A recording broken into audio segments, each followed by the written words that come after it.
A poor mountain man found a tumor on his arm, but when it burst he couldn't believe his eyes. Out in the frozen Rockies he thought it was infection, a death sentence.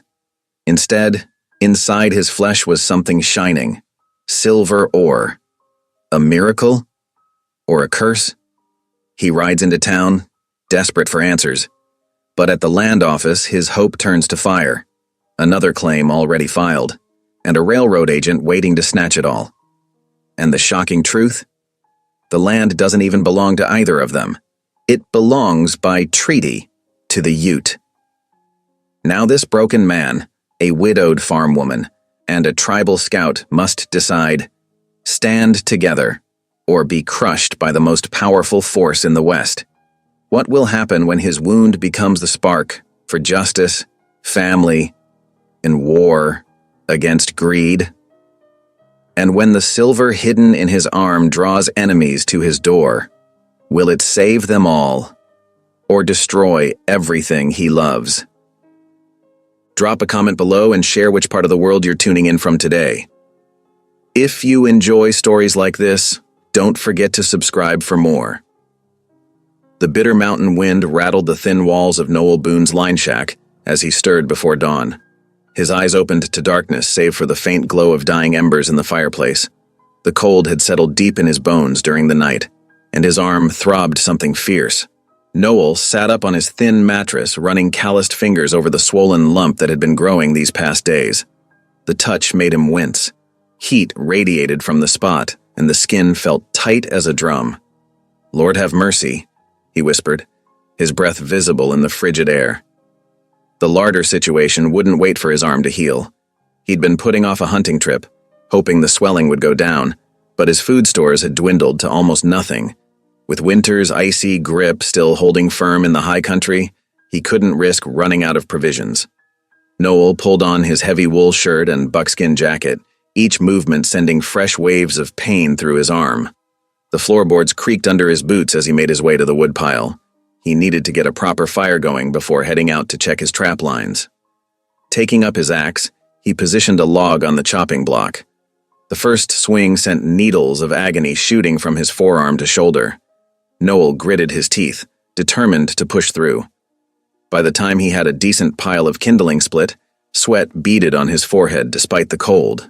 Inside, he carefully built up the fire, adding smaller pieces until the flames caught proper.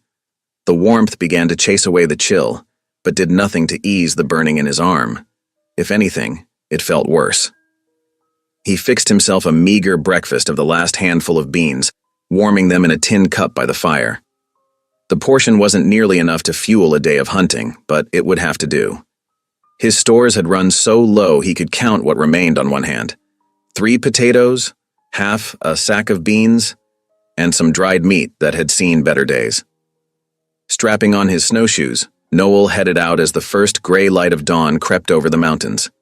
The fresh powder was deep, and breaking trail took all his concentration. Each step required careful placement to keep his balance. The exertion made his breath steam in the crisp morning air. He checked his trap lines methodically, working his way through the familiar circuit. The pain in his arm grew steadily worse, pulsing in time with his heartbeat. By midday, the swelling had increased noticeably, stretching the sleeve of his jacket tight. The traps yielded little, just one scrawny rabbit and a pine marten. It wasn't enough to see him through, not by half. Noel knew he needed to push on, try to track larger game, but his strength was failing. The throbbing in his arm had become nearly unbearable. The afternoon light was already fading when he finally turned back toward the cabin. Each step became a battle of will, his boots feeling heavier with every trudge through the snow. The wound sent waves of fire through his flesh, and a deep exhaustion settled into his bones. Noel barely made it through his cabin door before his legs gave out. He collapsed near the hearth, his kills falling forgotten from nerveless fingers. Working with trembling hands, he managed to get a fire going, though the simple task nearly drained what little energy he had left. The pain crescendoed, centered on the angry lump in his arm. Noel fumbled with his jacket buttons, then rolled up his sleeve. The swollen flesh had an angry red color that made his stomach turn. As he watched, the skin seemed to stretch and pulse. "Sweet Jesus," he muttered, transfixed by the grotesque sight. The pressure built until he thought he'd surely pass out. Then, with a sudden sharp pain that drew a gasp from his lips, the swelling burst. Noel steeled himself for the worst, expecting a gush of corruption. Instead, his eyes widened in disbelief. There, emerging from the split skin, was something solid, something that caught the firelight and threw it back with a metallic gleam. With shaking fingers, he carefully extracted a jagged shard about the size of his thumbnail. It was rock, but unlike any he'd seen before, shot through with threads of pure, glittering silver. Noel sat back against the rough cabin wall, cradling the piece in his palm. His mining days were long behind him, buried with so much else in that collapse, but he hadn't forgotten how to recognize good ore when he saw it. This was rich. Richer than anything he'd seen come out of the mines around these parts. "Lord above," he whispered, voice quavering. "What manner of sign is this?" The snow tapped softly against his window shutters, a gentle counterpoint to his racing thoughts. The pain in his arm had eased considerably, though the spot still burned. He found himself unable to look away from the glittering shard. Was this God's answer to his prayers for provision? Or was it something else? A warning, perhaps, or even a curse? The memory of the mine collapse that had nearly taken his life rose unbidden. He'd been pulled from those depths by what seemed like miracle alone, while others, including his own brother, hadn't been so blessed. The guilt of surviving still weighed heavy on his soul. Sleep eluded him entirely that night. He alternated between pacing the cabin's worn floorboards and sitting by the fire, turning the silver-shot rock over and over in his hands. The firelight caught each facet, sending sparkles dancing across the rough walls. Each time he set it down, he found himself picking it up again moments later, as if to assure himself it was real. By the time false dawn began to lighten the eastern sky, Noel had made his decision. He needed to know what this thing was worth, and that meant a trip into town. It had been months since he'd made that journey. He preferred the solitude of his mountain to the suspicious glances and whispered words that followed him through the streets. But there was no help for it now.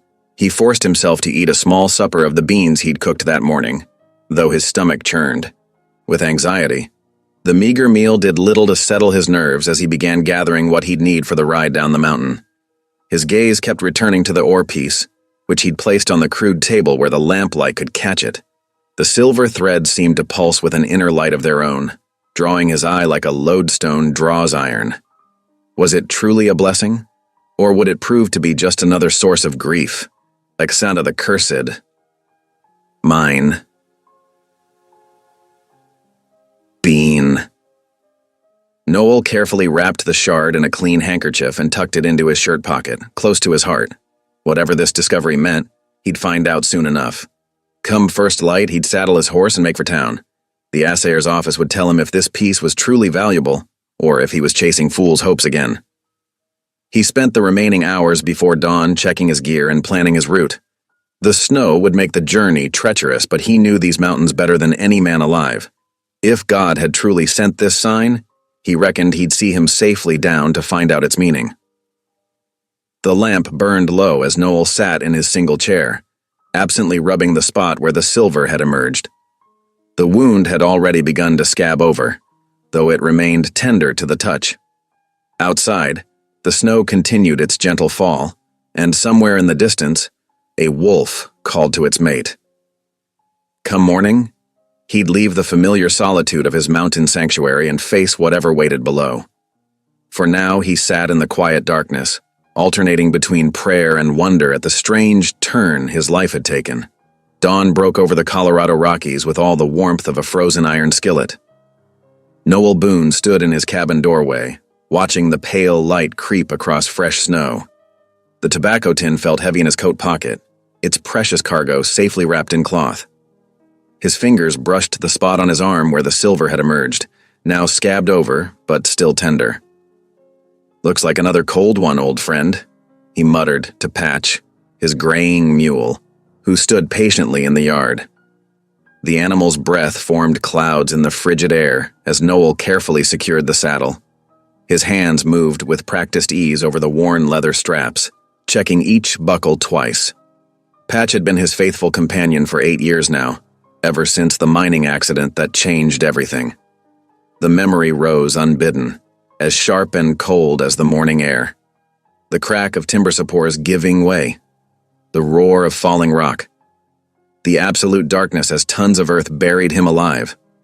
For 3 days he'd lain trapped in that pitch-black tomb, certain each breath would be his last. When the rescue crew finally broke through, they called it a miracle. But Noel knew the real miracle was that he'd kept his sanity in that crushing darkness. He shook off the memories and mounted up. Patch's hooves crunched through the crusty snow as they started down the mountain trail. The descent would take most of the day, following switchbacks through dense pine forest. Fresh powder had smoothed over the usual landmarks, forcing Noel to rely on his deep knowledge of the terrain. By midday, the sun had barely warmed the air. Noel's breath still frosted with each exhale, and his feet had gone numb despite his thick wool socks. The tobacco tin pressed against his chest like a secret weight. Every few hours he found himself patting his pocket, making sure it was still there. The short winter day was already fading when he spotted smoke rising from the chimney of Widow Carson's way station. The sight of the sturdy log building with its promising lamplight in the windows made his tired muscles ache with relief. Patch seemed to perk up too, picking up his pace as they approached. Martha Carson met him at the door, wiping her hands on her apron. Her weathered face crinkled with surprise. "Well, if it ain't Noel Boone. Been an age since we've seen you down this way." "Evening, Ms. Carson. Got room for a tired traveler?" "Always do. Stew's hot, if you're hungry." She gestured him inside, where the warmth of the cooking fire made his cold, numbed cheeks tingle. The way station's common room was empty except for Martha and her husband Tom, who nodded a greeting from his chair by the fire. The smell of beef stew and fresh bread filled the air, making Noel's stomach growl. He hadn't realized how hungry he was until that moment. Martha ladled out a generous bowl and set it before him with a chunk of brown bread. As Noel ate, he carefully steered the conversation toward mining news, trying to sound casual. "Heard anything about new strikes in these parts?" Martha's expression turned grave as she settled into a chair across from him. "Had 3 fellows through here last week headed home with empty pockets. Said they'd spent everything they had chasing stories of silver up near Crystal Creek. Found nothing but fool's gold and frozen ground." She shook her head. "Seen too many good men lose everything to those mountains, chasing dreams of getting rich quick." Noel nodded, keeping his face neutral even as his hand strayed to the tin in his pocket. "Reckon that's so," he said quietly and turned his attention back to his stew. Later, lying in the hayloft with his saddle blanket pulled up against the cold, Noel listened to the creak and groan of freight wagons passing on the snow-packed road below. Each sound seemed to echo his doubts. Was he fooling himself? The silver shard felt real enough, but how many men had been ruined by following false hopes? Sleep came in fits and starts, broken by the rumble of passing wagons and his own circular thoughts. The accident that had nearly killed him had started with similar dreams of silver. His brother had followed those dreams to his death, leaving behind a widow and children Noel hadn't faced in years. The guilt of that still gnawed at him. Before first light, Noel was already up and moving. He thanked Martha for her hospitality, pressed a few coins into her hand, and led Patch back onto the trail. The mule's hooves slipped occasionally on the icy switchbacks, but the sure-footed animal kept them steady as they descended the final stretch toward town. The sun was well up. When they encountered the first signs of civilization, a crew of loggers headed out to the timber camps, their axes gleaming dully in the morning light. Noel touched the brim of his hat as they passed, receiving quiet nods in return. Their eyes held the usual mix of curiosity and wariness that he'd grown used to over the years. The town of Silver Creek spread out below them, more ghost than settlement in the winter morning. Smoke rose straight up from chimneys in the still air, and the main street lay empty, except for a few hardy souls hurrying between buildings. As Noel rode in, he felt the weight of unseen eyes watching from behind frost-covered windows. He knew what they saw. Poor, solitary Boone, the mountain hermit who'd survived the cave-in only to withdraw from the world. The land office sat squat and official near the center of town, its weather-beaten sign promising claims, deeds, and assays.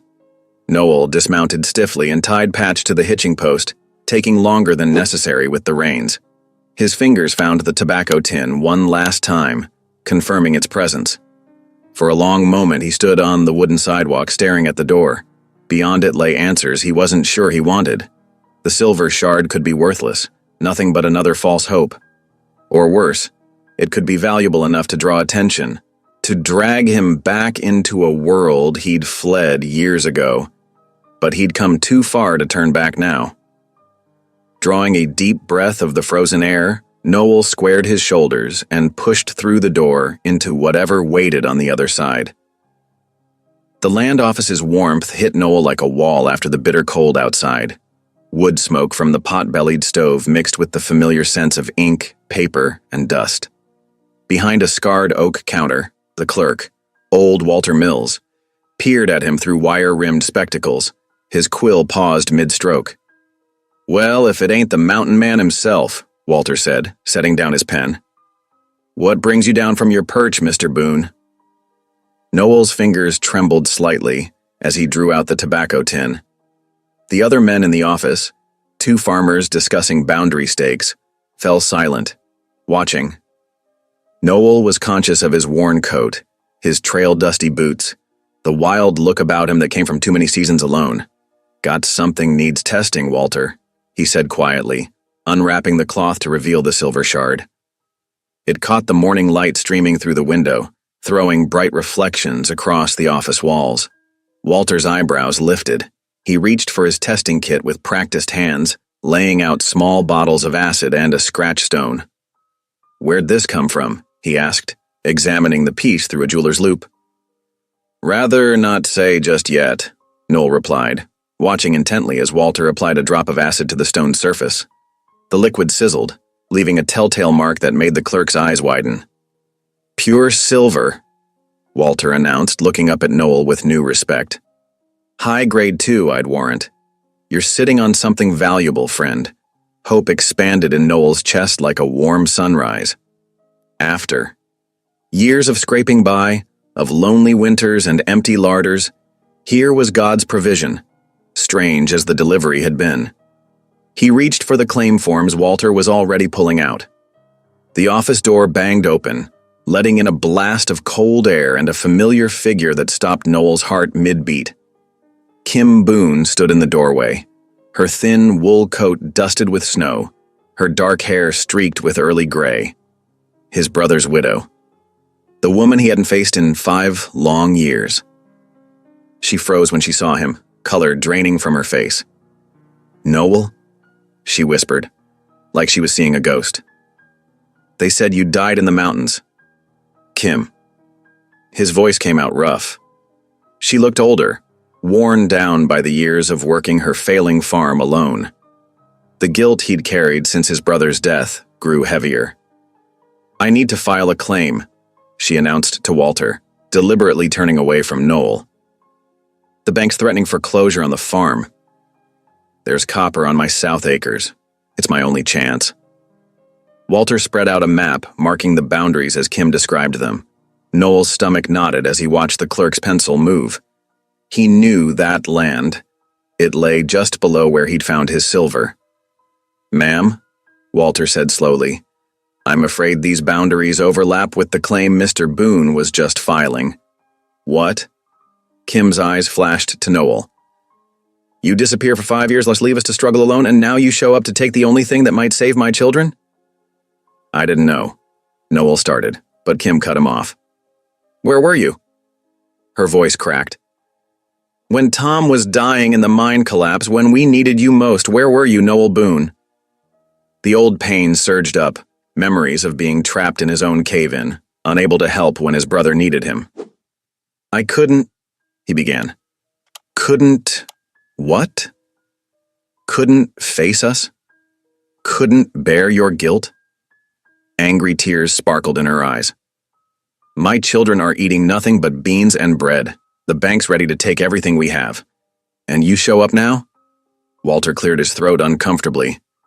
"Folks, there's another matter you should know about. The railroad's been sniffing around those parcels. They're claiming the whole area for a new spur line. Noel felt the weight of the silver shard in his pocket. He looked at Kim's proud, desperate face and made his decision. I'll withdraw my claim. The door burst open again, this time admitting a man in an expensive Eastern suit. His polished boots clicked on the wooden floor as he strode to the counter. I'm afraid neither claim will be necessary, he announced, pulling out a sheaf of papers. I represent the Denver and Rio Grande Railroad Company. These lands are already spoken for under an 1858 treaty with the Ute Nation. What treaty? Kim demanded. The railroad lawyer's smile never reached his eyes. One that predates any homestead claims in the territory. The railroad has purchased all tribal rights and interests. He laid the documents on the counter. I suggest you both save yourselves the filing fees. Good day. The door closed behind him with terrible finality. In the silence that followed, Noel and Kim stared at each other across the office. 5 years of distance and hurt stretched between them, but now they faced a common enemy. Walter shuffled through the treaty papers, frowning. He's right about one thing, this complicates everything. Railroads got judges in their pocket. They'll fight any claim you file. Kim's shoulders sagged. Noel saw the defeat in her stance and something stirred in him, the protective instinct that had once bound their family together. What if we fought it? He asked quietly. Together?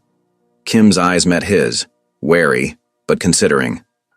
The railroad lawyer's arrogance had kindled an anger in her that temporarily overshadowed her bitterness toward Noel. The children need that land, she said finally. I can't give up without trying. Noel nodded, understanding the steel in her voice. He turned to Walter. File both claims, he said. We'll sort out the boundaries later. You're asking for trouble, Walter warned, but he reached for his pen. Railroad won't take kindly to opposition. Already got trouble, Noel replied, watching Kim's face. A silent communication passed between them. Not forgiveness, not yet, but perhaps the beginning of understanding. They had wounded each other through absence and abandonment, but now a greater threat loomed. The morning light slanted through the office windows, catching the silver shard still lying on the counter.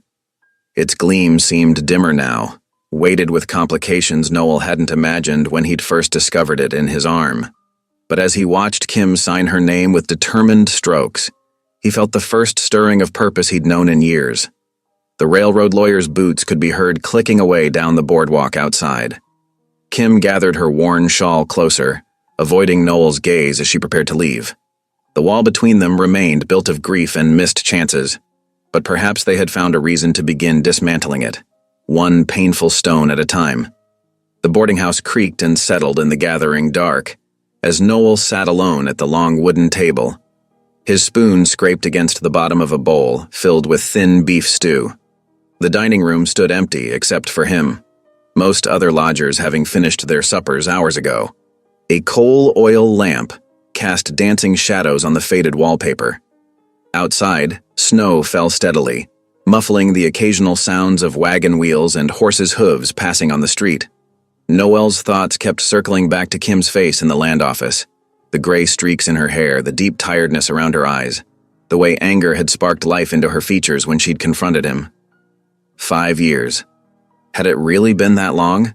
The time had blurred together in his mountain solitude, seasons bleeding one into the next as he'd hidden from his guilt and grief. But Kim's appearance had torn open old wounds he'd thought long scarred over. Mrs. Potter, the boarding house owner, appeared at his elbow to clear away his bowl. Anything else you need, Mr. Boone? No, ma'am. Much obliged. His voice sounded rusty from disuse. Been a long while since we've seen you in town, she commented, wiping down the table with practiced strokes. Most folks reckoned you'd passed on up there in them mountains. Noel shifted uncomfortably. Reckon I might as well have been? Mrs. Potter clucked her tongue. That's no way to talk. Lord gives us each day for a purpose. She gathered up the dishes and disappeared into the kitchen, leaving Noel alone with his thoughts again. He pulled out the silver shard, turning it over in his calloused hands. The lamplight caught its edges, making them gleam. What purpose could there be in this strange gift, emerging from his own flesh? And why now, when Kim and her children needed help most? Sleep came fitfully that night in the narrow boarding house bed.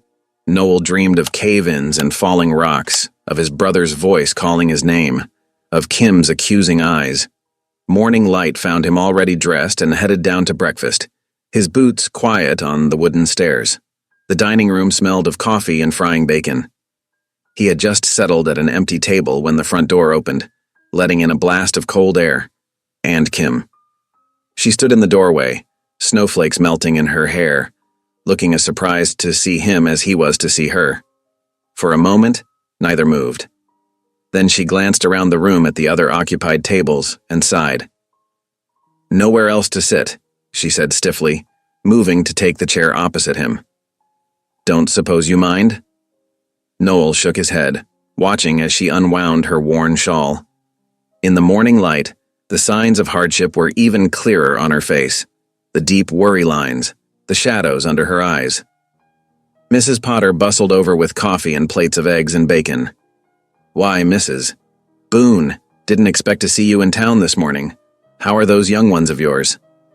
"Managing," Kim said shortly, her hands curling around the warm coffee cup. "Thank you, Mrs. Potter." They ate in uncomfortable silence, broken only by the scrape of forks and the murmur of conversation from nearby tables. Noel couldn't help noticing how Kim ate carefully, like someone used to making food stretch. "Did you hear about the Hendersons?" A loud voice carried from the next table. "Railroads claiming their grazing land too. Sent men out yesterday to survey for the track." Kim's fork paused halfway to her mouth. Another voice joined in. "Heard they're pushing clear through to the Miller place. Don't matter none if folks been there 20 years. Railroad says that treaty gives them right-of-way clean. Across the valley. Children keep asking if we'll lose the farm." Kim's voice was so quiet Noel almost missed it. When he looked up, her eyes were fixed on her plate. "I tell them not to worry, but—" She swallowed hard. "We barely made it through last winter. If we lose the land now—" The unfinished sentence hung between them. Noel thought of the thin faces of Kim's children. He'd glimpsed them sometimes from afar when he'd ventured near town. The youngest wouldn't even remember him. "That lawyer," he said slowly. He seemed mighty sure about that treaty. Too sure. Kim's jaw tightened, like he knew no one would challenge it. Noel pushed his eggs around his plate, thinking. Might be someone who knows the truth of it. Someone who'd remember a treaty that old. The Utes. Kim set down her coffee cup. But they're not likely to help us after everything that's happened. Might be our only chance. Noel hesitated, then added, "Reckon we could ask Reverend Sims first. He's been here longest. Might know something about it." Kim studied him for a long moment, weighing his suggestion. Finally, she nodded. "He holds morning services. We could catch him before he rides his circuit." They found Reverend Sims in his small church, carefully wrapping communion bread in clean cloth. Morning light streamed through colored glass windows, casting rainbow patterns on the wooden floor. The preacher looked up as they entered, surprise crossing his weathered face. "Well now," he said, setting aside his work. "This is an unexpected pair." "Reverend." Kim stepped forward. "We need your counsel about something." They explained about the overlapping claims, the railroad lawyer, the supposed treaty. As they spoke, the preacher's expression grew troubled. He moved to his desk and began rifling through papers. "I remember something about this," he said, pulling out a yellowed newspaper. "Here, 1858. There was a treaty signed right enough, but the terms—" He squinted at the faded print. "They're not what that railroad man claims. The Utes never sold their rights completely. So the railroad's lying?" Kim leaned forward eagerly. "Not lying exactly." Reverend Sims removed his spectacles, polishing them thoughtfully. "More like twisting the truth to serve their purpose.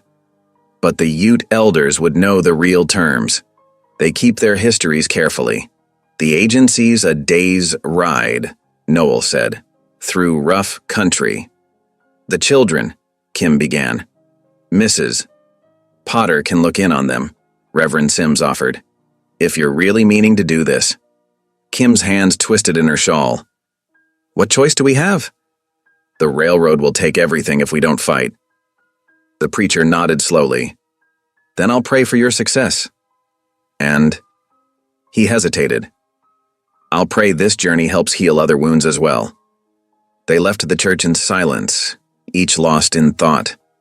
The winter sun had climbed higher, making the snow gleam blindingly bright. In the street, people hurried past, casting curious glances at the unlikely pair. I'll need an hour to arrange things for the children, Kim said finally. Meet at the livery stable? Noel nodded, watching her stride away through the snow. Her back was straight, her steps determined, despite the visible mending in her skirts and the thin soles of her boots. The afternoon found them riding side by side along a narrow trail, their horses picking their way carefully through patches of ice and snow. The mountains loomed ahead, their peaks lost in gray clouds. Neither spoke much, each wrapped in their own thoughts and memories. As dusk approached, they topped a rise and saw the agency buildings spread out below them, square wooden structures flying the American flag, smoke rising from chimneys into the darkening sky. A handful of soldiers stood guard at the gates, their blue uniforms stark against the snow. Kim drew her horse to a halt, studying the scene.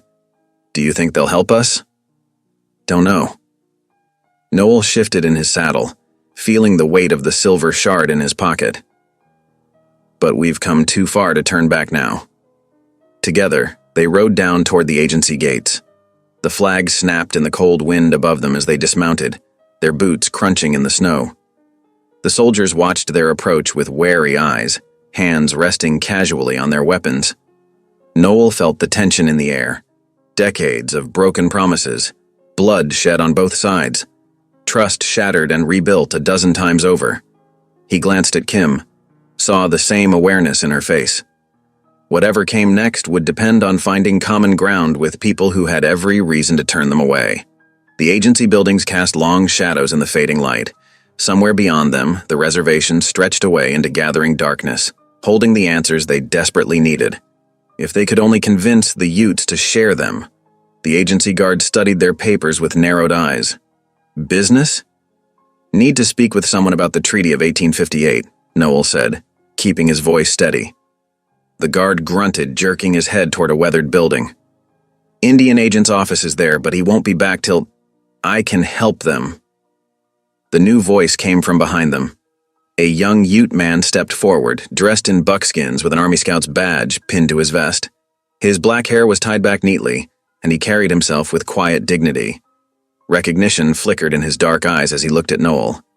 The mountain man. I remember you from 3 winters ago. You traded medicines when fever struck our camp. Noel nodded slowly. Henry, ain't it? Yes. Henry's gaze shifted to Kim, inclining his head respectfully. I am Scout here. You have questions about the treaty? Kim stepped forward. The railroad claims it gives them rights to our land. They're trying to force us out. Something hardened in Henry's expression. Come, this is not talk for the gate. He led them past the agency buildings to where several cooking fires burned. Elderly Utes sat wrapped in blankets, watching silently as Henry gestured for Noel and Kim to sit on log benches. From a pot hanging over the flames, he ladled out portions of venison stew into tin cups. Eat first, he said, passing them the cups. Then, we talk. The meat was tender, seasoned with wild herbs. Kim ate carefully, conscious of the eyes watching them. Noel noticed how she savored each bite, like someone who hadn't tasted fresh meat in too long. When they finished, Henry settled across from them, the firelight casting shadows across his face. The treaty you ask about?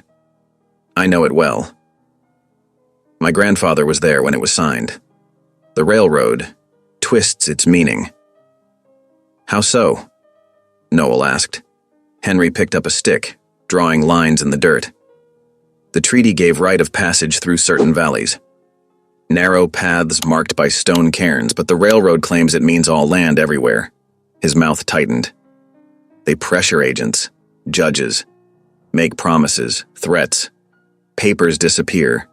New ones appear with different words. "We've seen it," Kim said softly. "Good people losing everything they built." "Your people have lost much too," Noel added, watching Henry carefully. Henry nodded, his eyes on the fire. "This is why I suggest partnership." "Partnership?" Kim leaned forward. "Alone, we fight and lose. You will lose your farms. We will lose more land. But together..." Henry drew more lines, connecting them. "Together we can prove the railroad lies. I have copies of the true treaty, hidden where they cannot find them, and I have seen their men break laws, hurt people who resist. Ain't exactly safe going against the railroad," Noel said. "No." Henry's gaze was steady. "But is it safe to let them win? To watch your widow sister's children starve? To see my people pushed into smaller and smaller spaces until nothing remains?" Noel rubbed his scarred arm unconsciously. Kim noticed the gesture, her expression softening. "He's right," she said. "We need allies. And the Utes have more right to this land than any of us." The elderly Utes around the fire watched this exchange with unblinking eyes. One woman nodded slowly, speaking in her own language. Henry listened to Sardis and then, translated. "She says the land remembers who honors it, who protects it." He paused. "She says your hearts seem true, even if your skins are pale." The sun had set fully now, stars pricking through the darkening sky. Henry added wood to the fire, sending sparks swirling upward. "Stay tonight," he said. "Tomorrow we can speak more of plans. The agent will return. He is a fair man when not pressed by railroad money. He will listen." They made camp at the edge of the agency grounds where the fence met open prairie. Henry brought them extra blankets and more stew, refusing payment. "My people know hunger," he said simply. "We do not let others go without food when we have some to share." After he left, Kim and Noel sat quiet by their small fire. The night was clear and cold, coyotes calling in the distance. From the agency buildings came the soft sound of singing, Ute women's voices rising and falling in ancient melodies.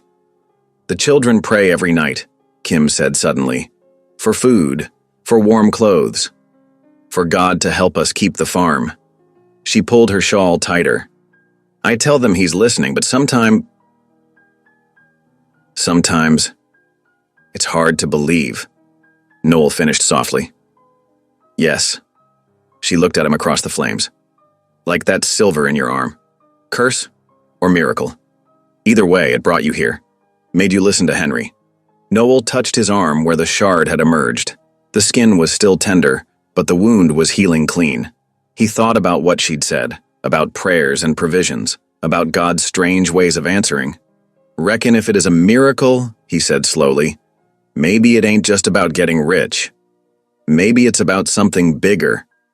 Justice, like Henry said." Kim nodded, adding a stick to the fire. Above them, the stars wheeled in their ancient paths, watching over Indian and settler alike. In the morning, they would begin planning their stand against the railroad's greed.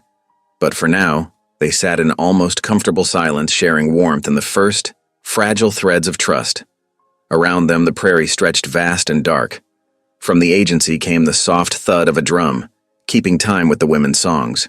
The sound seemed to pulse with the heartbeat of the land itself, a rhythm that had echoed here long before treaties or railroads, and would continue long after.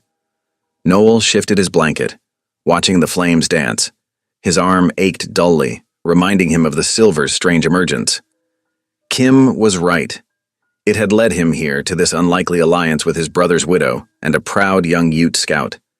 Perhaps the pain that had driven him up the mountain wasn't a curse after all, but a summons to something larger than himself. The fire crackled, sending up a shower of sparks. Kim had fallen silent, her face thoughtful in the flickering light. Nearby, a nightbird called, answered by another far across the prairie. The stars continued their slow dance overhead, while below, two lonely people and their newfound ally rested on the edge of change. Dawn painted the eastern sky in gentle brushstrokes of pink and gold. Frost sparkled on the prairie grass as 3 riders set out from the agency. Noel on his mule patch, Kim on her bay mare, and Henry astride his pinto pony. The morning air bit sharp and clean, their breath forming clouds in the stillness. They rode at an easy pace, Henry leading them along paths that avoided the main roads. "Better not to be seen too much," he explained, scanning the horizon with practiced eyes. "Railroad men watch the trails these days." Kim nodded, pulling her shawl tighter. "My farm's just past Willow Creek. We can rest the horses there." Noel noticed how she sat straight in the saddle despite her weariness. The same strength he remembered in his brother shone in her now, that stubborn refusal to bend even when times turned hard. The sun climbed higher as they crossed the creek and followed the fence line to Kim's homestead. It was a modest place, a weather-beaten cabin, a small barn, and fields lying fallow under winter's grip.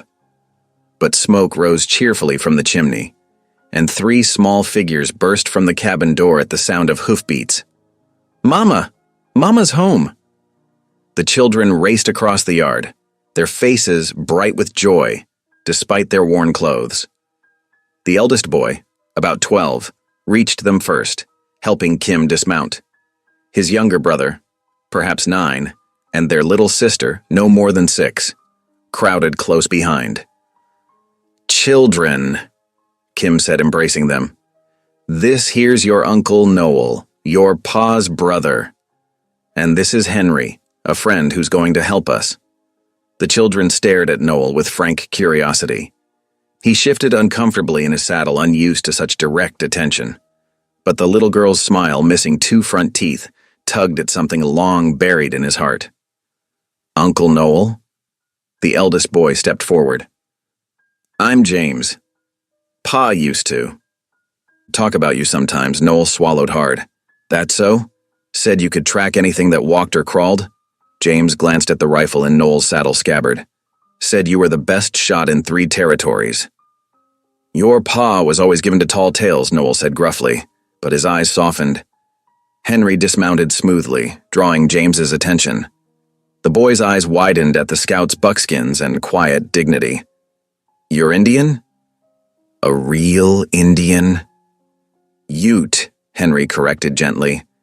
"My people have lived in these mountains since before the first horse came." "Could you teach me to track deer?" James asked eagerly. "We ain't had fresh meat in—" "James," Kim cut in, "mind your manners. Our guests need to rest their horses." They led the animals to the barn, where the younger boy, William, proudly showed them the stalls he'd mucked out. The little girl, Sarah, danced around them, chattering about the new calf expected in spring.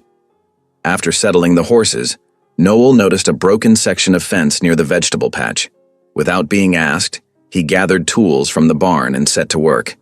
The familiar rhythm of physical labor helped ease the strange tension in his chest, a mixture of grief, guilt, and something warmer he couldn't name.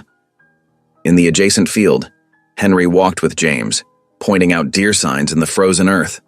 The boy listened intently, absorbing every word about tracks and trails, wind direction, and animal habits. His eagerness reminded Noel of another boy long ago, learning similar lessons from their father. Near midday, Kim called them in for a meal. The cabin was small but neat, warmed by the cook stove where she'd made cornbread. She served it with obvious embarrassment at having nothing more to offer.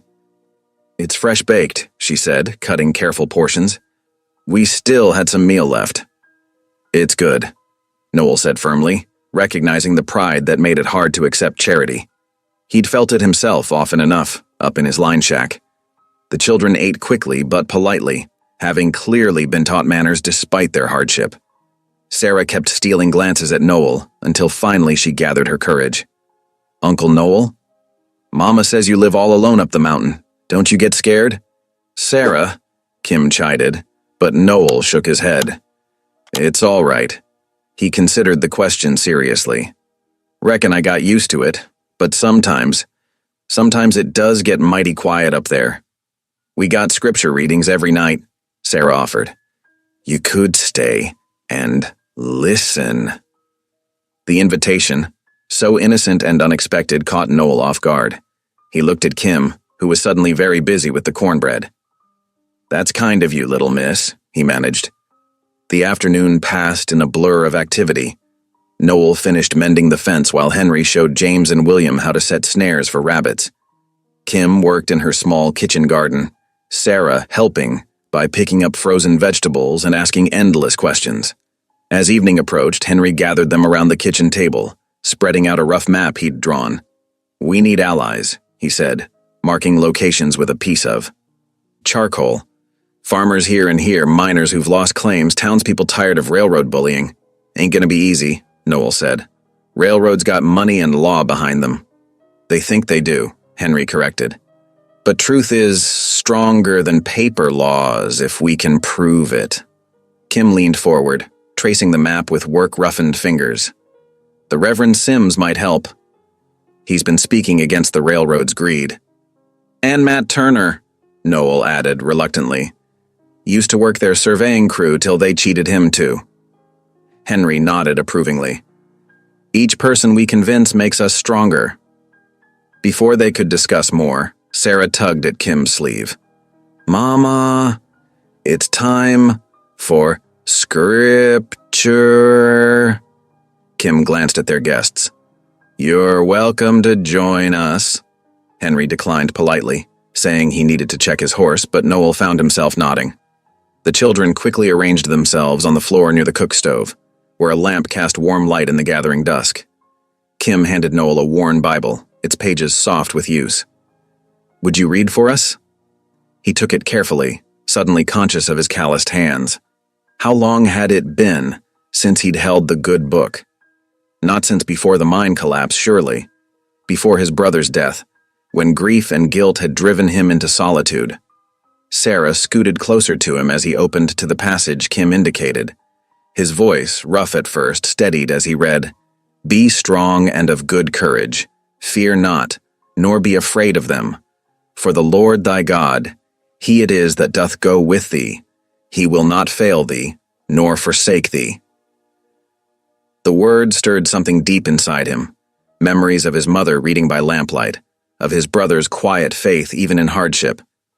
He looked up to find Sarah watching him with solemn eyes. "That's my favorite part," she whispered. "About being brave." After the reading, Kim served a simple supper of beans and the last of the cornbread. The children's laughter filled the small cabin as they told Henry and Noel about their daily adventures. William's battle with a determined raccoon, James's progress in school, Sarah's plans for the garden, come spring. When darkness fell fully, Kim made up pallets for the children while Henry took first watch outside. Noel climbed to the barn loft where he would sleep, carrying the memory of Sarah's gap-toothed smile and James's eager questions. Through the cracks in the barn boards, he could see lamplight from the cabin windows. The sound of children's voices drifted up, their evening prayers then quiet giggles as Kim shooed them to bed. Such ordinary sounds, yet they filled a hollow place in his heart he hadn't known was empty. He thought of the silver shard that had brought him here, still safely wrapped in his saddlebag. The pain of its emergence seemed distant now, overshadowed by newer sensations. The warmth of family, the stirring of long-dormant faith, the first tentative bonds of belonging. Settling onto the hay, Noel listened to the night sounds of the farm, horses shifting below, wind in the eaves, the children's muffled laughter. For the first time since his brother's death, he felt something like peace. Tomorrow would bring its own battles, but tonight, surrounded by the simple music of family life, he could almost believe in miracles again. His arm ached faintly where the silver had emerged, but the pain felt different now. Not a curse or a burden, but a reminder that God's purposes often worked in mysterious ways, that sometimes the path home led through unexpected territory. In the barn below, a horse nickered softly. The children's voices gradually quieted. Noel pulled his blanket closer, feeling the first real warmth of belonging he'd known in years. Sleep came easier than usual, watched over by stars that winked through gaps in the roof boards, and the silent prayers of those who dreamed in the cabin nearby. Dawn painted the eastern sky in pale gold as 3 riders made their way down the mountain trail toward town. Noel rode his mule patch while Kim and Henry followed on their horses. The morning air held winter's bite, their breath forming clouds in the chill. "Saloon's our first stop," Noel said, adjusting his worn hat. "Miners'll be there, even this early. They work night shift at the Silver Queen." Kim pulled her shawl tighter. "Are you certain that's appropriate?" "They need to hear from all of us," Henry said quietly. "Even those who might not expect to see a woman or a Ute in their morning whiskey." The town was stirring to life as they rode in. Shopkeepers swept their boardwalks, and the Smithy's forge already glowed orange. A few people stopped to stare at the unlikely trio, but Noel kept his eyes forward, guiding them to the hitching post outside the Bull's Head Saloon. Inside, the air was thick with pipe smoke and the sour smell of stale beer. A handful of miners hunched over tables, still dusty from their shift. They looked up as the door opened, conversations dying at the sight of Henry and Kim. Noel spotted Jake Miller, an old-timer he'd worked with before the accident. He led the others to his table. "Morning, Jake. Mind if we sit?" Jake's weathered face creased. "Boone? Ain't seen you in an age." His eyes flickered to Henry and Kim. "Interesting company you're keeping." "We need to talk," Noel said, pulling up chairs. "About the railroad. About fair treatment." Over the next hour, they listened to the miners' grievances. Pay cuts disguised as equipment fees, claims suddenly disputed, safety concerns ignored. Jake's knuckles whitened around his glass as he spoke. "They dock our pay if we don't make quota," a younger miner called Peterson added. "Don't matter if the timber's rotting or the shaft's flooding." "The treaty gives us grounds to challenge them," Henry explained, keeping his voice low and steady. "If we stand together." Some miners nodded, but others shifted uneasily. Peterson glanced toward the door. "Railroads got long arms. Man speaks up, he might find himself without work, or worse." "We're gathering tonight," Kim said, "at the church. To plan proper action, legal-like. Will you come?" Jake studied his empty glass. "Might be some of us will. Can't promise more than that." They left the saloon. As more townspeople filled the streets, their next stop was Thompson's General Store, where farmers often gathered to trade news and supplies. The bell jingled as they entered, and Mrs. Thompson looked up from her ledger. "Oh my," she said, blinking at the sight of them. "Can I help you folks?" Before they could answer, Ben Whitaker stormed in, his face red with frustration. "Another rate hike," he announced to no one in particular. 3 cents more per bushel to ship grain. Might as well give the whole harvest to the railroad and be done with it." "That's why we're here, Mr. Whitaker," Kim said. "We're gathering folk who've had enough." While Henry explained about the treaty and their plans, Noel noticed other customers lingering, pretending to examine goods while listening intently. Mrs. Thompson herself moved closer, absently straightening the same shelf of canned goods several times. "Church basement, you say?" Whitaker rubbed his chin. "My Annie's been after me to attend services anyway." Their final stop was the small white church on the edge of town. They found Reverend Sims in his study, surrounded by papers and looking troubled. He welcomed them in, though his eyes kept straying to Henry with a mix of curiosity and shame. "I've been expecting someone to come," he said, settling behind his desk. "Ever since the railroad started pressing harder on land claims." "We need your help, Reverend," Kim said. "Your voice carries weight in town."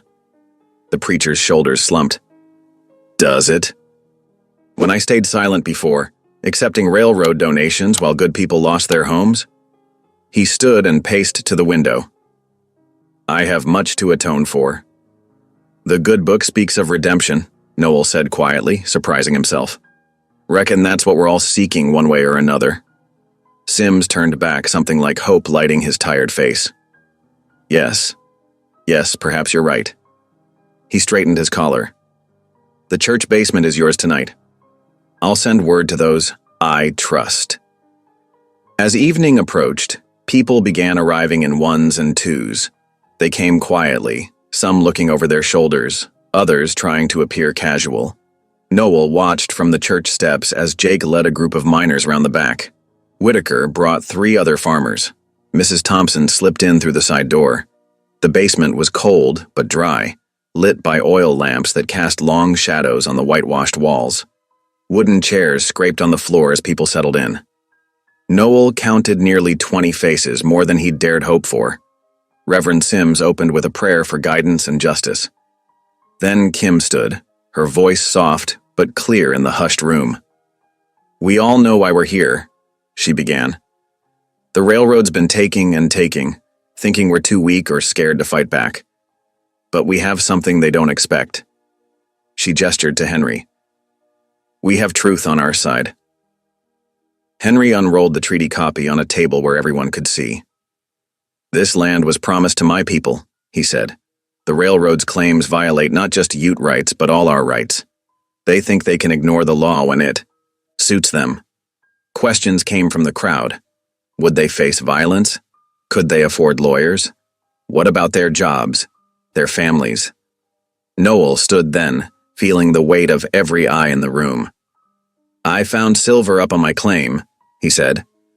"Pure as anything. But I'm willing to risk losing it, because some things matter more than silver. Like justice, like keeping our word, even to those some folks want to forget." A murmur ran through the Ganthakinda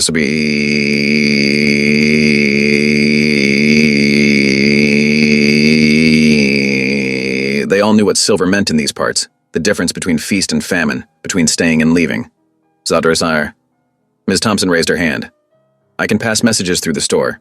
Railroad men don't pay much mind to women's gossip. My boys can ride out to the outlying farms," Whitaker offered. "Spread the word quiet-like." One by one, people spoke up, offering what help they could. The miners would document safety violations. The farmers would band together on shipping rates. Reverend Sims would continue hosting meetings, disguised as prayer circles. They closed with another prayer, this one feeling more like a battle cry than a benediction. As people filed out into the night, Noel felt a fierce hope burning in his chest. These weren't warriors or politicians, just ordinary folks standing up for what was right. Outside, the night air carried the first hint of spring thaw. Stars wheeled overhead, bright and clean in the mountain sky. But the moment of triumph faded as they reached the hitching rail. 2 men lounged there, railroad company badges glinting on their vests. They didn't speak, just watched with cold eyes as the townspeople hurried past. One tapped his fingers meaningfully on his gun belt. Kim straightened her spine, walking past them with her head high. Henry followed, his face a mask of dignity. Noel brought up the rear, forcing himself not to reach for the knife in his boot. The railroad men made no move to stop them, but their message was clear. They were watching, and they weren't afraid to show it. As they mounted up, Noel heard one of the men spit in the dirt. The sound carried in the quiet night, like a promise of trouble to come. Dawn broke crisp and clear over the Colorado mountains. Noel adjusted his borrowed suit jacket, stiff cotton scratching at his neck. The courthouse steps loomed before him, weathered stone worn smooth by decades of boots. Around him, wagons and riders filled the muddy street, drawn by word of the hearing. "Quite a crowd," Kim murmured, smoothing her best dress. Her children stood neat and pressed beside her, the youngest clutching a worn Bible. Henry rode up on his paint horse, wearing traditional Ute garments with a white man's coat. The sight drew stares from passers-by, but he sat tall in the saddle, treaty papers secure in his saddlebag.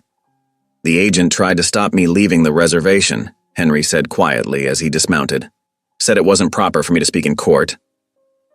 "Proper ain't always right," Noel replied, helping Kim's children down from their wagon. More allies arrived, Jake and his miners, still coal-dusted from the morning shift, Ben Whitaker, and 3 other farmers. Mrs. Thompson closed her store early, bringing fresh-baked bread to share. Reverend Sims arrived last, carrying a stack of documents. "Railroad men been asking questions," the preacher warned, passing around the bread. "Making threats, some say. Let them, Kim said, though her hands trembled slightly as she straightened her son's collar. We have truth on our side. The courthouse bell tolled 10 times, echoing off the mountains. People began filing inside, boots squeaking on the polished wooden floors. The high-ceilinged room smelled of pine soap and anxiety. Noel's group took seats near the front, behind the scarred oak table where they would present their case. Across the aisle, railroad men filled 3 rows, their suits dark and expensive. The company lawyer sat alone at his table, arranging papers with manicured hands. Judge Harrison entered, his black robe swishing. The room rose, then settled into tense silence as he adjusted his spectacles. Railroad land claim hearing now in session, the clerk announced, voice carrying to the crowded gallery.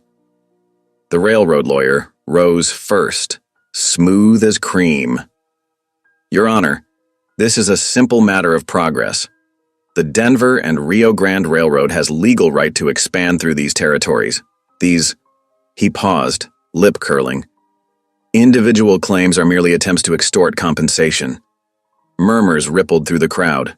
The lawyer continued, citing precedents, agreements, development needs. He spoke of manifest destiny and civilization's march, painting opponents as backwards, selfish. And now, they drag in a reservation Indian, he gestured dismissively at Henry, to muddy the waters with ancient grievances. I ask the court to dismiss these spurious claims and let progress continue unimpeded. Judge Harrison's expression remained neutral. We'll hear from the other parties now. Henry stood first, unfolding the treaty with careful hands. Sunlight through tall windows illuminated the faded ink as he began to read. This solemn agreement between the United States government and the Ute people, signed in good faith 1868, guarantees these lands to remain under Ute protection and habitation in perpetuity. His clear voice filled the hushed room. He read without drama or accusation, letting the words speak their truth. Even the railroad men shifted uncomfortably as the treaty's promises emerged in plain language. When Henry finished, he added quietly, "My people have kept our word. We ask only that others keep theirs." Kim rose next, hands clasped to still their shaking. Your Honor, I ain't got fancy words. But that farm was my husband's dream, his legacy to our children. We work hard, pay our taxes, grow food that feeds this town. Railroad men say they'll pay fair price, but there ain't no price fair enough for a family's home.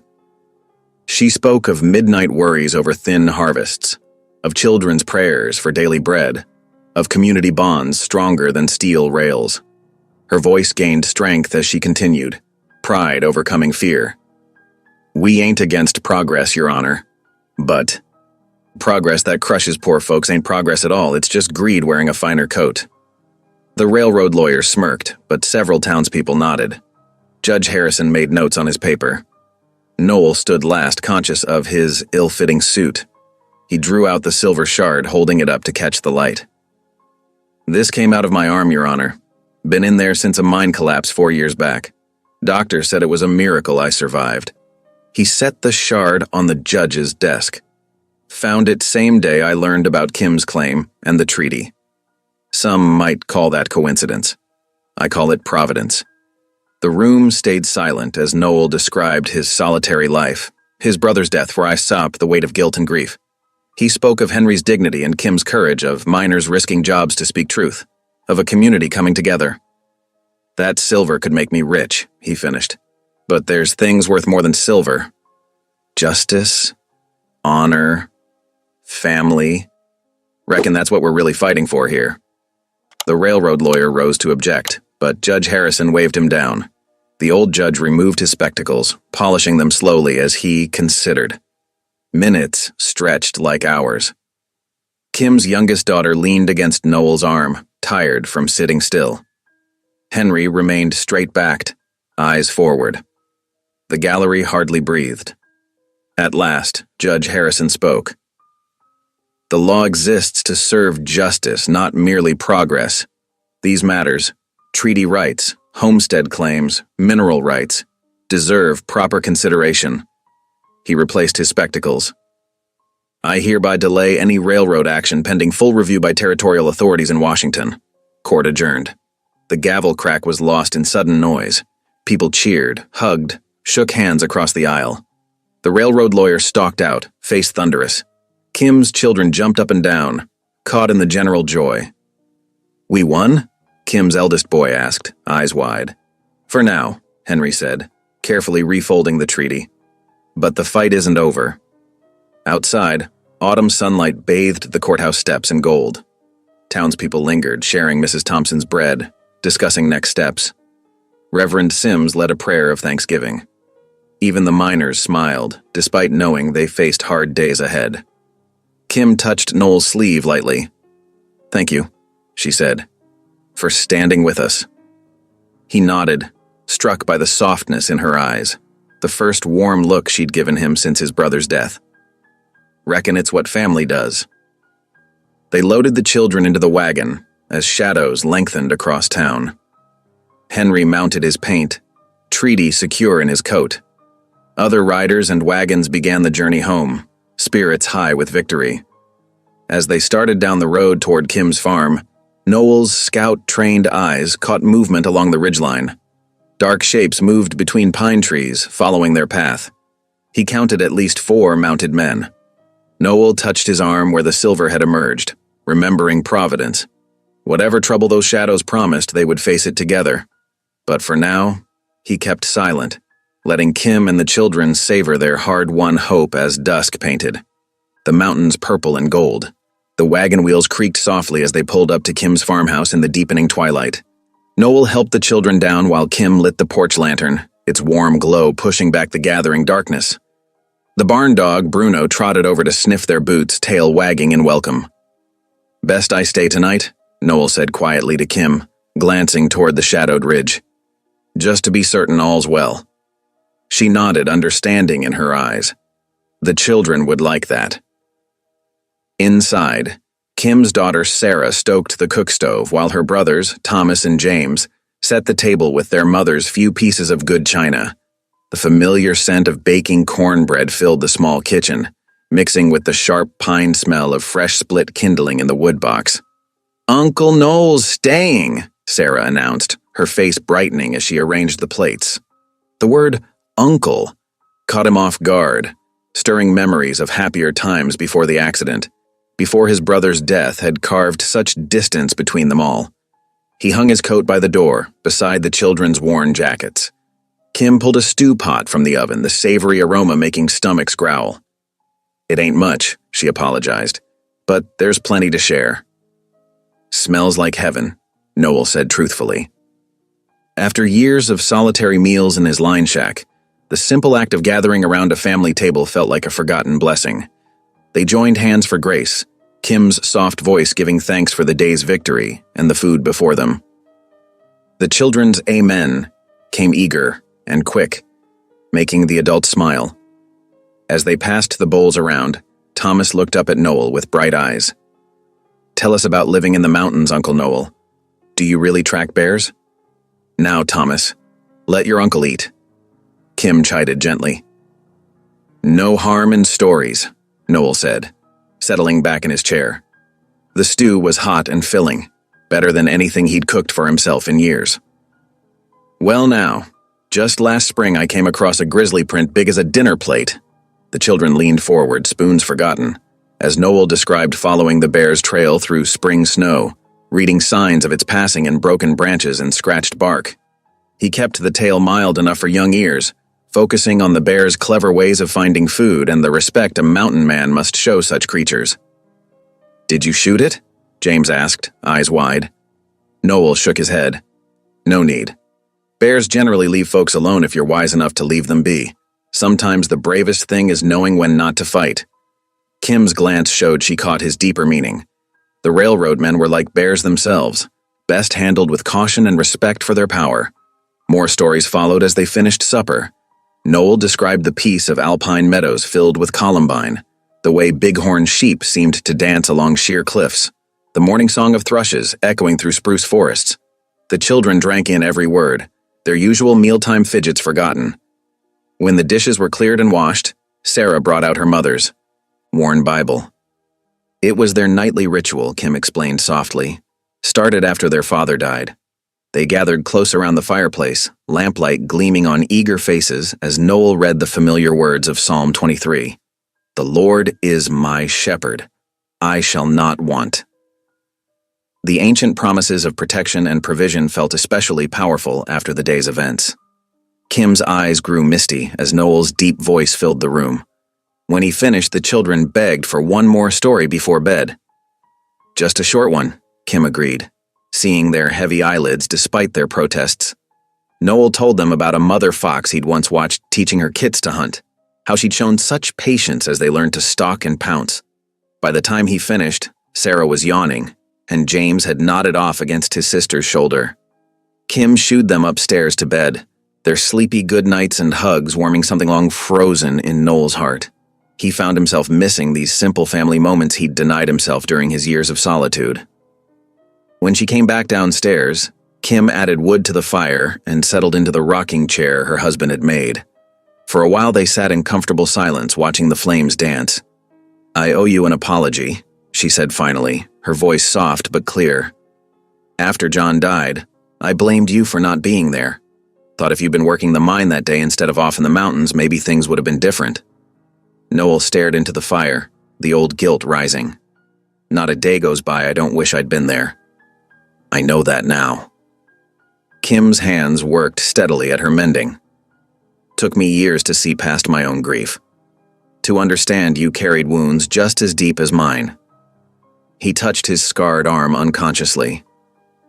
"The collapse that buried me, it changed something inside.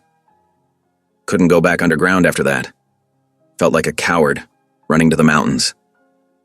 "You weren't running," Kim said firmly. "You were surviving. Same as me, same as the children.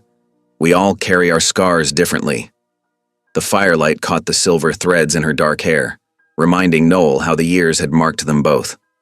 He started to respond, but a low growl from outside cut him short. Bruno's warning rumble grew louder, followed by the scrape of boots on gravel. Noel was on his feet in an instant, grabbing the lantern from its hook.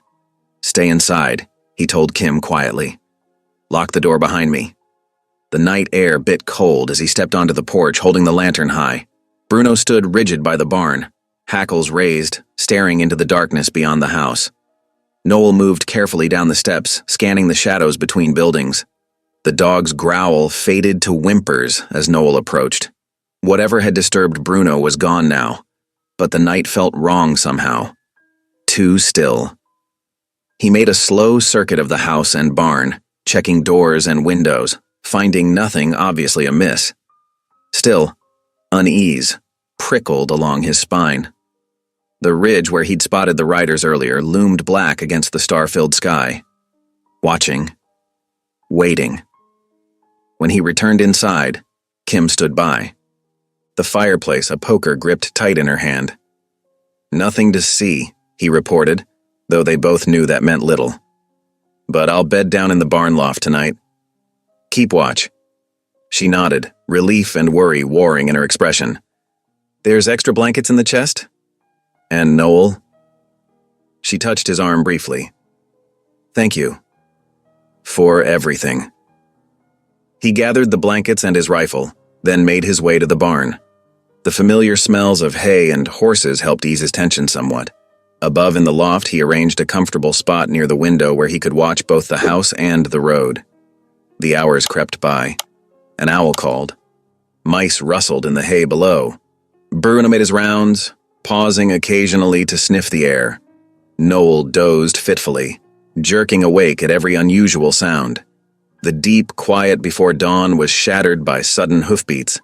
Multiple riders, moving fast, thundering past the farm and away toward town. Bruno's warning bark came too late. Noel rose quickly, cold dread settling in his stomach. The riders had waited until the darkest hour, when even the most vigilant eyes grew heavy. But for what purpose? He stood at the loft window, straining to see through the pre-dawn gloom, counting the minutes until first light would reveal what the night riders had done. The first hint of dawn filtered through the loft window, painting the barn boards in pale gray light. Noel shifted from his watch post, muscles stiff from the long night. His eyes burned from lack of sleep. the tobacco tin with its silver shard pressed against his chest, a constant reminder of what had brought them to this moment. A strange scent caught his attention, not the usual morning smells of dew and hay, but something sharper, acrid. His eyes snapped fully open as recognition hit him. Smoke. He scrambled to the loft window. Orange flames were already consuming the far edge of Kim's wheat field, racing through the dry winter stalks. Dark figures on horseback melted away into the pre-dawn shadows, their work done. The railroad's revenge had come with the sunrise. Fire! Noel's shout tore through the quiet morning. He grabbed his coat and practically flew down the loft ladder. Kim! Fire in the fields. The farmhouse door burst open. Kim emerged in her nightdress, face draining of color as she saw the wall of flames advancing toward them. Behind her, the children appeared, Sarah clutching her younger brother's hands. Thomas, run to the neighbors. James, Sarah, get the buckets. Kim's voice cracked but held steady as she issued commands. The eldest boy took off running while his siblings raced for the well. Noel was already working the pump handle, muscles straining as he filled the first bucket. The flames roared closer, fed by the morning breeze. His heart pounded with desperate rhythm as he passed full buckets to Kim and the children, knowing even as they fought that it was hopeless. The fire was too big, spreading too fast. The barn! Kim cried suddenly. The horses!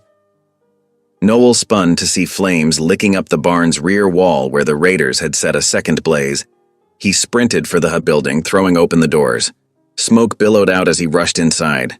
The horses screamed in terror, kicking at their stalls. He worked quickly to free them, dodging hooves as the panicked animals bolted for safety. The roof timbers groaned ominously. Noel coughed in the thickening smoke, eyes streaming as he did a final check for animals. That's when he heard it, a small whimper from the tack room. James, he called out, horror clenching his gut. The boy must have run in to save his father's old saddle. Following the sound, Noel found James crouched in the corner, clutching the worn leather saddle to his chest. The boy's eyes were wide with fear as smoke swirled around them. Can't breathe, James gasped. Noel scooped him up, saddle and all, and staggered toward the door. A burning beam crashed behind them, showering sparks. The boy went limp in his arms. Noel tucked James's face against his coat and ran.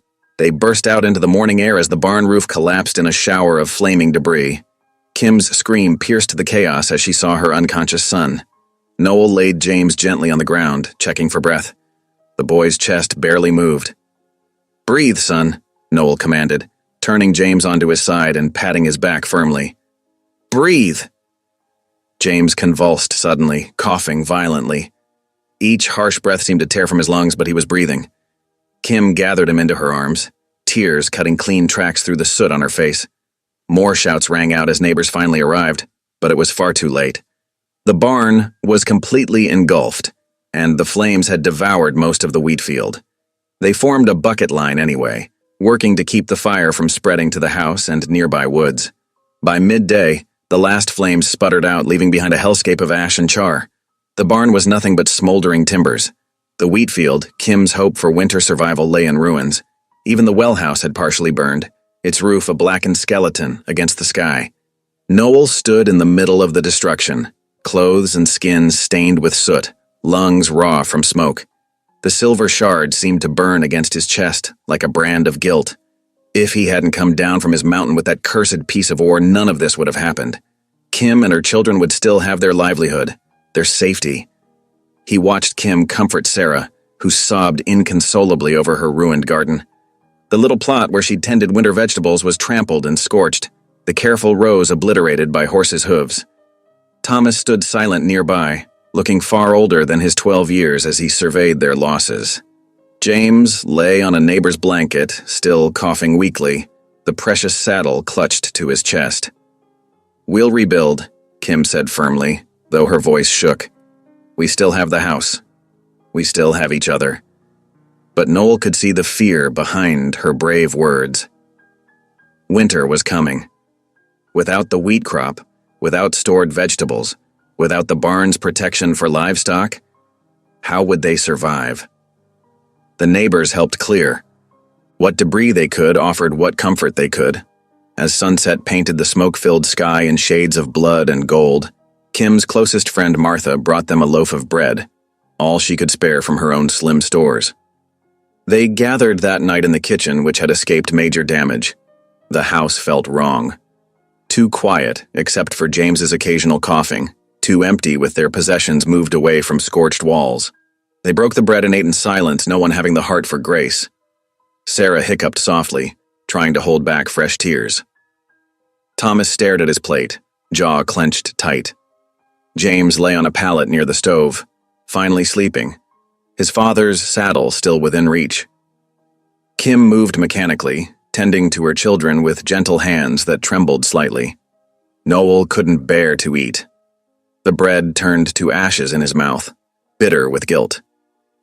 He'd brought this down on them.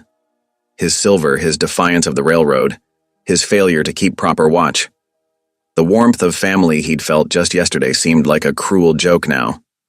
When the children were settled for the night, huddled together in the parlor away from damaged walls, Noel took his blanket to the front porch. He couldn't leave them unprotected, but he couldn't face sleeping under the roof he'd helped endanger. Kim followed him out. "This isn't your fault," she said quietly. "Isn't it?"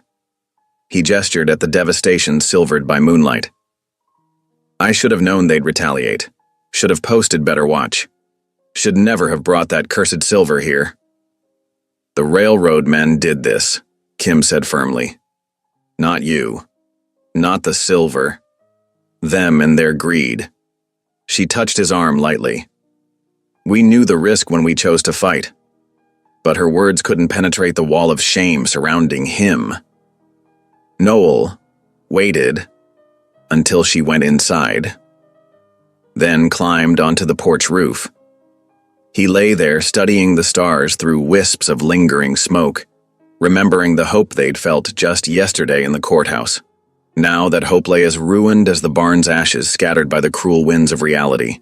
The silver shard pressed against his ribs, a constant reminder of his role in this disaster. He wanted to hurl it away into the darkness, but even that wouldn't undo the damage. Wouldn't fill empty bellies or rebuild burned walls. Wouldn't erase the terror in James's eyes as smoke filled his lungs. Sleep eluded him completely. Each time he closed his eyes, he saw flames leaping skyward, heard children screaming, smelled the acrid stench of dreams burning. The night stretched endless, broken only by James's muffled coughing from below and the occasional sob from Sarah. Noel stared at the charred rafters of the ruined barn silhouetted against the stars. Shame and guilt crashed over him in waves, threatening to drown him in their dark waters. He had thought God sent the silver as provision, as a miracle of healing. Instead, it had brought only destruction to those he was beginning to love as family once again. The moon tracked slowly across the sky as Noel kept his lonely vigil, watching for more riders, though he knew they wouldn't return. They'd accomplished their goal, breaking not just the land, but the spirit of those who dared to stand against them. As false dawn began to pale the eastern sky, he heard Kim moving about below, starting another day despite their losses. Her quiet strength only deepened his shame. She had survived her husband's death, raised 3 children alone, fought to keep her farm alive, and now his presence had brought ruin to all she'd built. The silver shard seemed to grow heavier with each passing hour, a physical weight of guilt pressing against his heart, as surely as it pressed against his chest. Noel remained motionless on the roof, drowning in shame as the sun began to rise on their shattered hopes. Morning brought a steady stream of neighbors to Kim's farm. They came with covered dishes and sympathetic faces, gathering in small groups around the charred ruins. The acrid smell of wet ash still hung in the air, mixing with the aroma of Martha's apple pie and Sarah Jensen's corn pudding. Noel stood apart, watching through red-rimmed eyes as the women fussed over Kim and her children. He hadn't slept at all, the weight of guilt pressing heavier with each passing hour. James's cough echoed from inside the house, a constant reminder of how close they'd come to losing him. "Such a shame," Mrs. Peterson whispered to her husband, not realizing Noel could hear. But what did they expect going up against the railroad like that? Foolishness, her husband agreed, shaking his head. Pure foolishness. Railroad's too powerful to fight. Those poor children, another woman murmured. First their father, now this. They should have just sold out when they had the chance. Each whispered comment drove the knife of shame deeper into Noel's heart. He watched Thomas trying to salvage tools from the barn ruins, the boy's shoulders stiff with adult worry. Sarah sat listlessly on the porch steps, not touching the piece of pie someone had brought her. Even the usually chattering neighbors fell silent when they passed the scorched wheat field, its blackened stalks stretching toward the cold autumn sky like accusing fingers. Reverend Sims arrived mid-morning, his wagon loaded with blankets and supplies. He spoke quietly with Kim while helping to board up a scorched section of wall. When he approached Noel, concern etched on his weathered face, Noel couldn't bear the kindness in the older man's eyes. "The Lord works in mysterious ways, son," the preacher began. "Does he?" Noel's voice came out harsh. "Seems pretty clear to me. I brought this down on them." He turned away before Reverend Sims could respond, striding toward the stable where Patch was kept. The old mule lifted his head at Noel's approach, ears twitching forward expectantly. Without allowing himself to think too deeply about what he was doing, Noel began saddling him. The familiar motions felt like a betrayal. Each buckle he fastened, each strap he tightened, seemed to whisper coward. But he couldn't stay, couldn't keep watching the destruction his presence had caused. The mountains called. To him, promising solitude, promising an escape from the weight of others' suffering. He was checking the cinch when Kim's voice cut through his thoughts like a whip. Running away again? Noel turned to find her standing in the stable doorway, arms crossed. Anger blazed in her eyes, but beneath it he saw something worse. Disappointment. "You'll be safer without me here," he said, not meeting her gaze. "All of you will." "Safer?" Kim's laugh held no humor. "The railroad won't stop just because you leave. They'll keep pushing, keep taking, until there's nothing left. Running will doom us all." "Everything I touch turns to ash," Noel snapped, his guilt finding voice in anger. "My brother died because I wasn't there. Now your farm burns because I was. You'll be better off without my curse." "Curse?" Kim stepped forward, her voice rising. "That silver was a gift, a way to fight back, to save not just my farm, but others too. But you're too wrapped in self-pity to see it." Her words struck like physical blows. Noel swung up into the saddle, needing to escape before she could voice more truths he couldn't bear to hear. "Your brother would be ashamed," Kim said softly as he turned Patch toward the door. Noel kicked the mule into motion, nearly running down Reverend Sims in his haste to flee. He heard Kim call out once more but didn't slow, didn't look back. The sound of James coughing followed him down the lane, each harsh bark another accusation. He rode hard into the foothills, pushing Patch faster than the old mule should go. The November wind bit through his coat, but he welcomed the cold. It matched the ice forming around his heart. When the mule finally began to labor, Noel let him slow to a walk. They followed a frozen creek up into the pine forest. Ice rimmed the slow-moving water, and what leaves remained on the aspens rattled like dry bones in the wind. It was a good place to be alone, to nurse his shame in private. Noel dismounted near a fallen log, letting Patch graze on what sparse grass remained. Silver shard pressed against his chest, a constant reminder of his failures. He pulled it out, studying how it caught the weak sunlight. "Why?" he asked aloud, his voice harsh in the forest silence. "Why send this if you meant it for destruction? Was it just to punish me? Wasn't being buried alive enough?" Only the wind answered, soughing through the pines. Noel's bitter prayers rose like smoke into the gray sky, but no peace descended. The silence felt heavy, accusing. Even the familiar mountains seemed to turn their backs on him. "I thought it was a miracle," he continued, his voice breaking. "Thought you were showing me a way to help them. Instead, I brought them nothing but pain." He drew back his arm, ready to hurl the silver shard into the creek. Let the ice take it, bury it until spring. Let it be forgotten like all his other failures. But James's face flashed in his memory. The boy's joy when Noel had told him stories, his trust when asking for help with chores. Sarah's shy smile when he'd admired her garden. Thomas's quiet pride when Noel had praised. His fence mending. Kim's fierce determination to save her children's future. His arm dropped. Throwing away the silver wouldn't undo what had happened. It wouldn't rebuild the barn or restore the wheat field. It wouldn't heal the breach of trust or ease the burden of guilt. As the sun sank toward the western peaks, Noel gathered firewood with mechanical motions.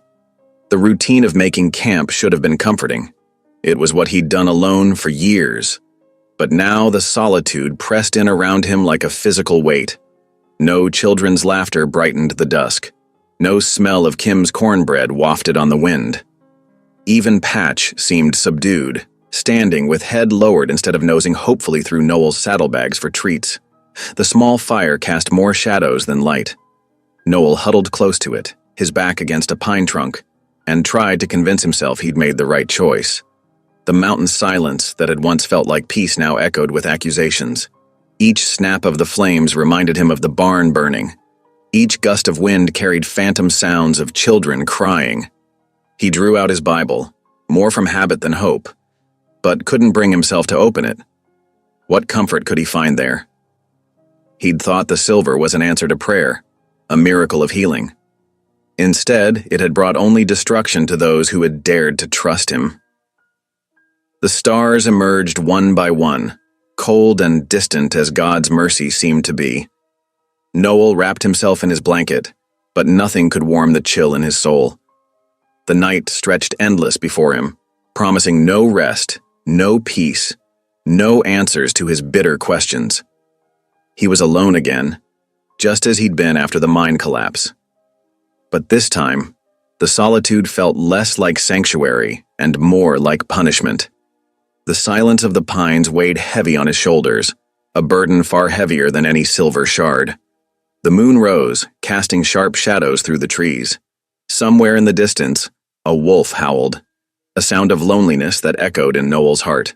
He fed another stick to the dying fire and settled in for another sleepless night, haunted by the faces of those he'd left behind. Kim stood at her farmhouse window, watching the late afternoon shadows stretch across the charred remains of her wheat field.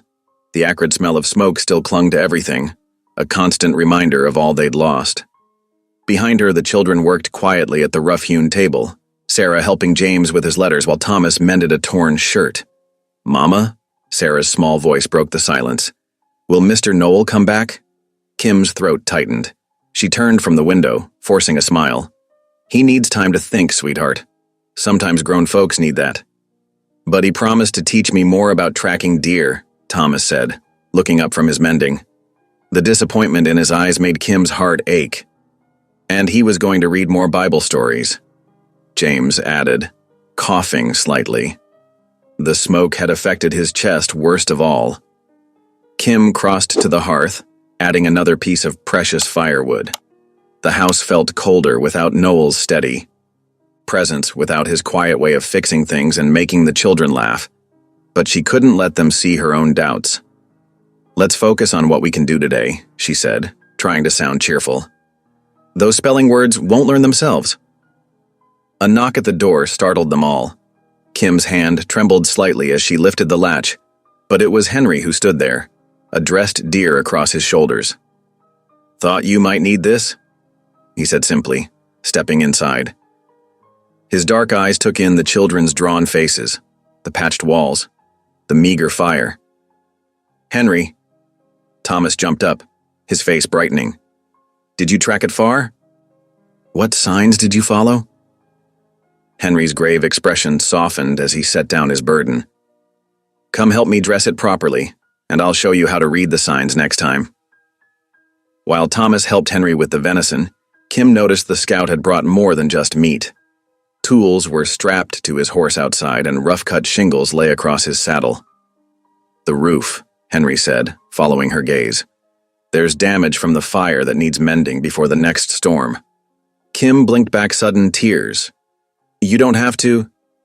"We are allies now," Henry interrupted quietly. "More than that." We are neighbors on this land. The Ute way is to help those in need, especially in winter. The afternoon passed in steady work. Henry and Thomas repaired the roof while Kim and Sarah prepared the venison. James sat wrapped in a blanket, reading aloud from the family Bible. The familiar words brought both comfort and pain, reminding Kim of Noel, reading to them just days ago. As dusk approached, Henry paused in his work, looking toward the mountains. Snow clouds were gathering, thick and gray. "Storm's coming," he said. "A bad one." His tone held worry that Kim knew wasn't just about weather. "He'll freeze up there alone," she whispered, following Henry's gaze. Henry nodded slowly. The mountain can be cruel to a man with a troubled spirit. But Noel Boone knows these peaks better than most. And sometimes... He paused, choosing his words carefully. Sometimes a man must walk into the storm to find his way home. Later, after Henry had gone and the children were fed, Kim gathered them for evening prayers. They knelt together by the hearth, its weak light casting long shadows on the wall.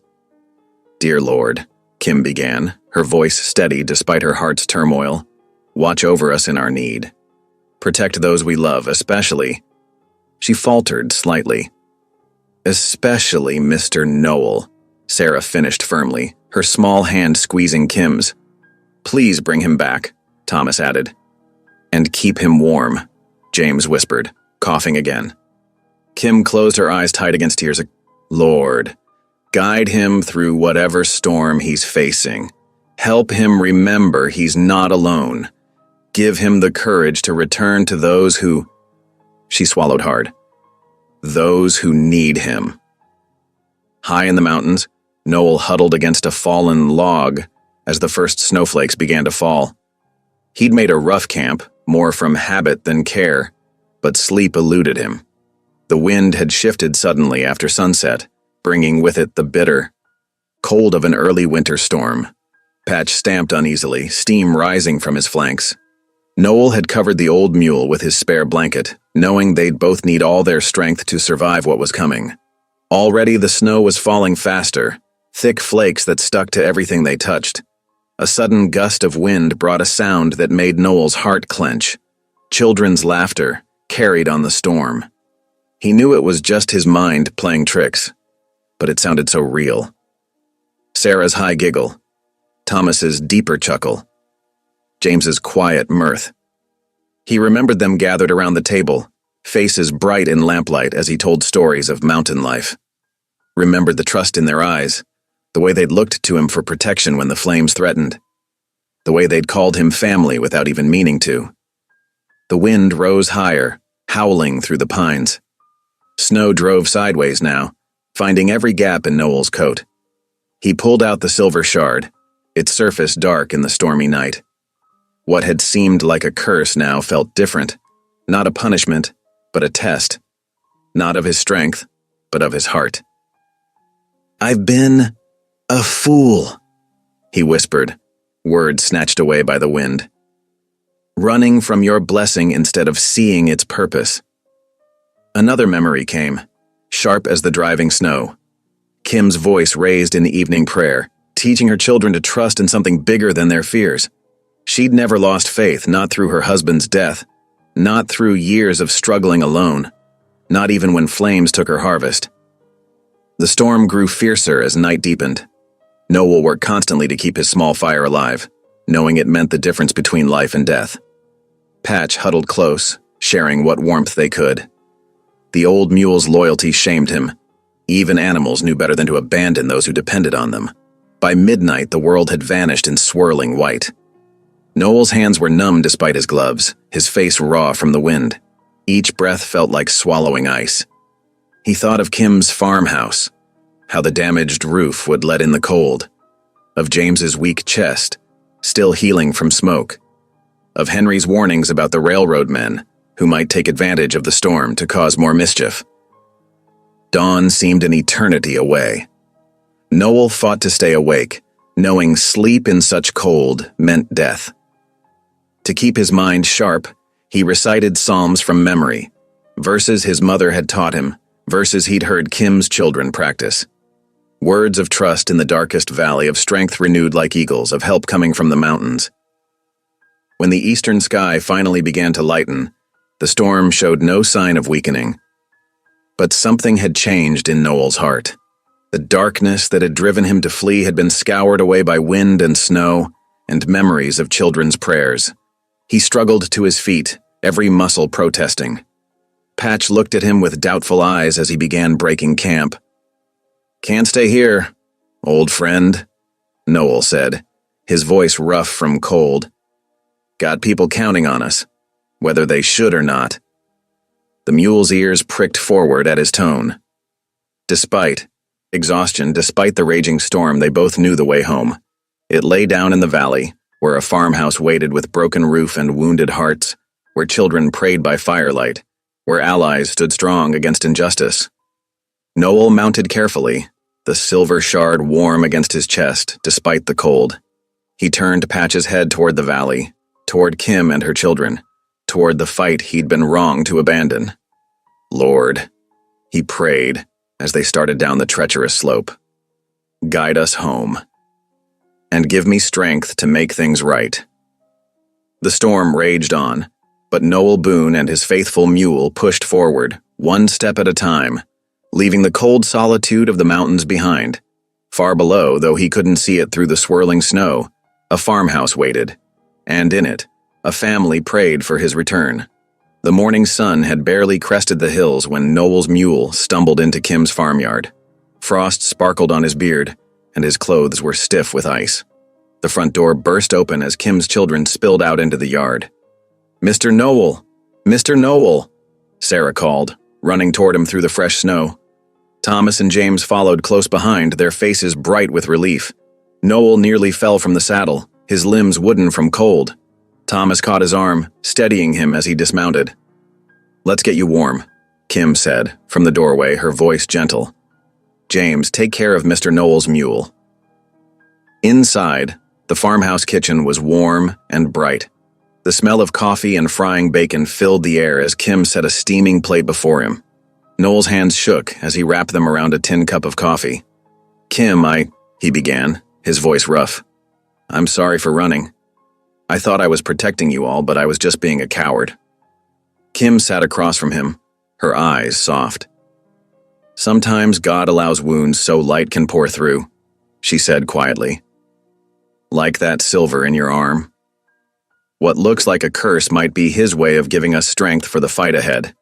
Henry arrived as they finished breakfast, stamping snow from his boots. He nodded at Noel, approval clear in his eyes. "The town needs to see the truth," Henry said, spreading a worn map on the table. "We'll gather everyone at the church. Show them the treaty, the railroad's lies, your silver claim. Let them choose which side of justice they stand on." The children cleared the breakfast dishes as the adults planned. By early afternoon, they were ready. Noel felt strange riding into town beside Kim and Henry, not sneaking in alone like before, but walking openly into the fight. The scar on his arm ached in the cold, a reminder of God's mysterious ways. That silver shard had brought him back to family, to purpose, to faith. Now it would help bring justice.